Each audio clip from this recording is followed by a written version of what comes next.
என்ன பார்க்க போகிறோம் அப்படின்னா வெண்டைக்காய் புளிக்குழம்பு எப்படி பண்ணலாம் அப்படின்னு சொல்லிட்டு பார்க்கலாங்க. அதுக்கு இந்த மாதிரி ஒரு கடாய் எடுத்துக்கோங்க. கடாய் ஹீட் ஆனதும் அதில் 2 டேபிள் ஸ்பூன் அளவுக்கு நல்லெண்ணெய் விட்டுக்கோங்க.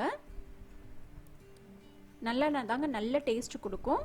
நல்லெண்ணெய் இல்லை அப்படின்னா நீங்கள் தேங்காய் எண்ணெய் கூட யூஸ் பண்ணிக்கலாம், அது இன்னும் நல்லாயிருக்கும். எண்ணெய் காஞ்சதும் அதில் 1 டேபிள் ஸ்பூன் அளவுக்கு வெந்தயம் போட்டுக்கோங்க.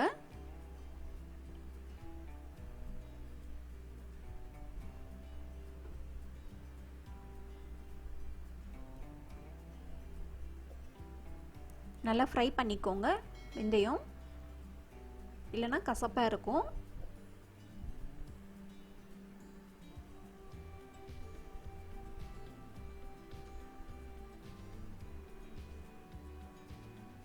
இப்போ இதில் சின்ன வெங்காயம் போட்டுக்கோங்க.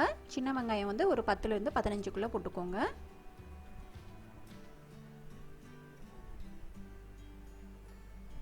ரொம்ப பெருசாக இருந்துச்சு அப்படின்னா 2 பீஸாக கட் பண்ணிக்கோங்க.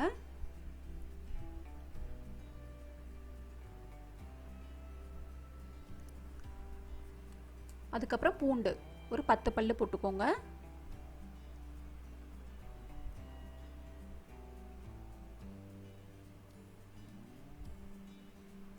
கருவேப்பிலை ஒரு கொத்து போட்டு நல்லா ஃப்ரை பண்ணிக்கோங்க.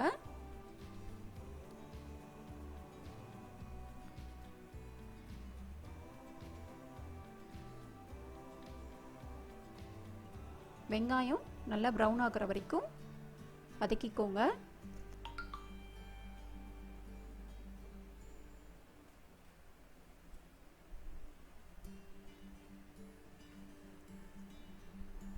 வதக்கியாச்சு.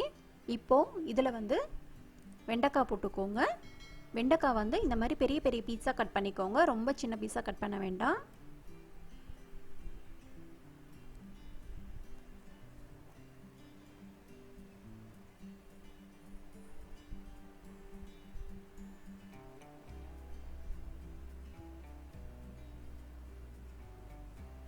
இப்போ இதையும் நல்லா வதக்கிக்கோங்க.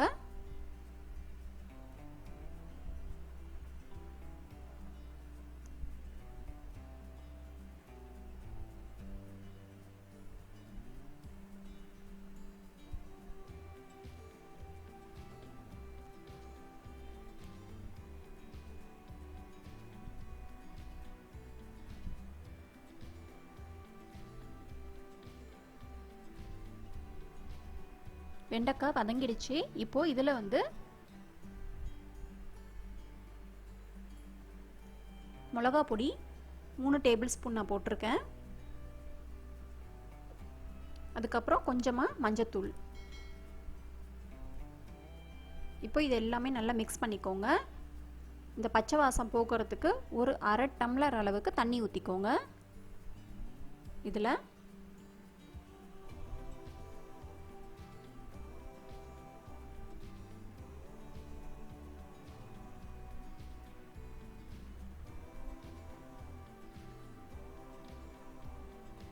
இப்போ இதை நல்லா மிக்ஸ் பண்ணி விட்டு கொஞ்ச நேரம் ஒரு 5 மினிட்ஸ் விட்டுருங்க. நல்ல வாசம் போகட்டும், நமக்கு பச்சை வாசம் எல்லாமே.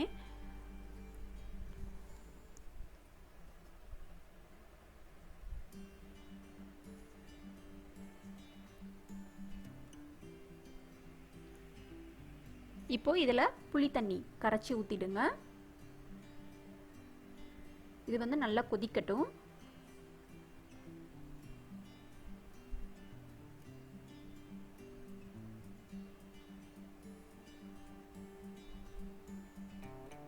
இது கொதிச்சிட்டு இருக்கட்டும்.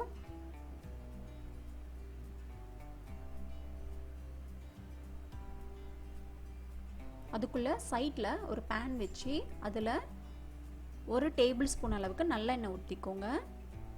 நல்லெண்ணெய் ஊற்றிட்டு அதுலேயே ஒரு 1/2 கப் அளவுக்கு தேங்காய் போட்டுக்கோங்க, துருவன தேங்காய். நம்ம தேங்காய் வந்து டைரெக்டாக போடுறத விட இந்த மாதிரி ஃப்ரை பண்ணி போட்டோம் அப்படின்னா இன்னும் தனி சுவை கிடைக்கும் நமக்கு. எப்பவுமே காரக்குழம்பு இந்த மாதிரி புளிக்குழம்பு எல்லாமே செய்கிறப்போ இந்த மாதிரி தேங்காவை வந்து ஒரு டைம் வதக்கிட்டு அதுக்கப்புறம் நீங்கள் போட்டு பாருங்கள், தனியாக சுவையாக இருக்கும். இதை வந்து லைட்டாக ஃப்ரை பண்ணிக்கோங்க நல்லா.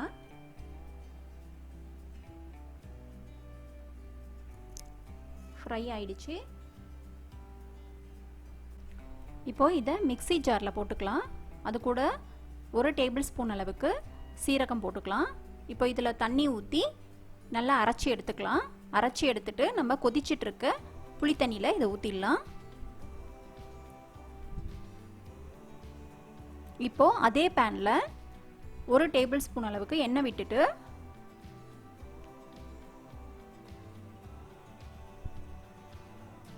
ஒரே ஒரு காஞ்ச மிளகா, கருவேப்பிலை ஒரு கொத்து. இப்போ இதை எடுத்து நம்ம அந்த குழம்புல ஊற்றிடலாம். அவ்வளோதாங்க, ரெடி ஆயிடுச்சு. வெண்டைக்காய் காரக்குழம்பு ரெடி ஆயிடுச்சு.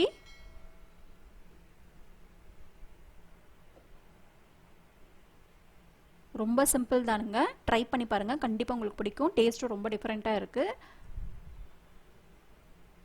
இந்த வீடியோ பிடிச்சிருந்தது அப்படின்னா லைக் பண்ணுங்கள், ஷேர் பண்ணுங்கள், கமெண்ட் பண்ணுங்கள், சப்ஸ்கிரைப் பண்ணுங்கள்.